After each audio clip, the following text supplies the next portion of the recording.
So welcome back guys.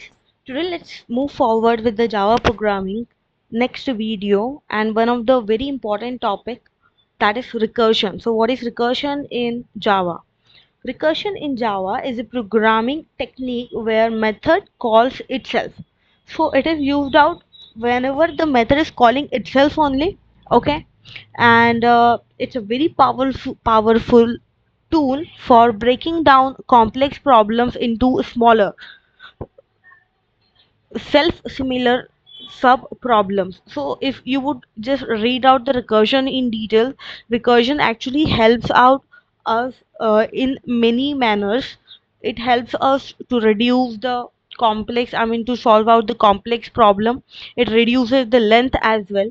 So recursion actually means that the method which is calling to itself only would be leading towards the recursion concept. A recursive function must have a base case to stop the recursion and a recursive step to call itself. So for if I'll just divide the concept in two parts, so we would be having a base case that means stops the recursion, and recursive call function calls itself. So these two of the terms you need to take care about. I mean recursion whole film is depend on two cases, that is base case and recursive call. Of course, base case and recursive call we will understand with the help of coding example in the next video. Let's see the syntax quickly. We are going to just write the return type of a method. Okay, we are going to give the function name, whatever the parameters you want you can just assign out. Then we can have the conditions of if else, base conditions in the if statement, and else you can just give the return function name you can just have, and smaller problem whatever you want. So this is a recursive call in the else part, and the base condition would be in the if part.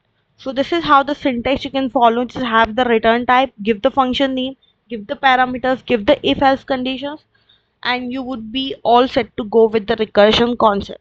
So for now, just understand a bit theory for better understanding that what is recursion in Java. So it's a phenomenon of a function to call itself only. It is used out to reduce the length of the function or the code. Also it helps out to solve the complex problems. So this is what the recursion means in Java, and we'll see the program, a practical code in the next video about the recursion in Java. So in case if you have any questions or queries about recursion, please let me know. Okay, also if you have any suggestions or any questions, you can just let me know in the comment sections. Thank you so much.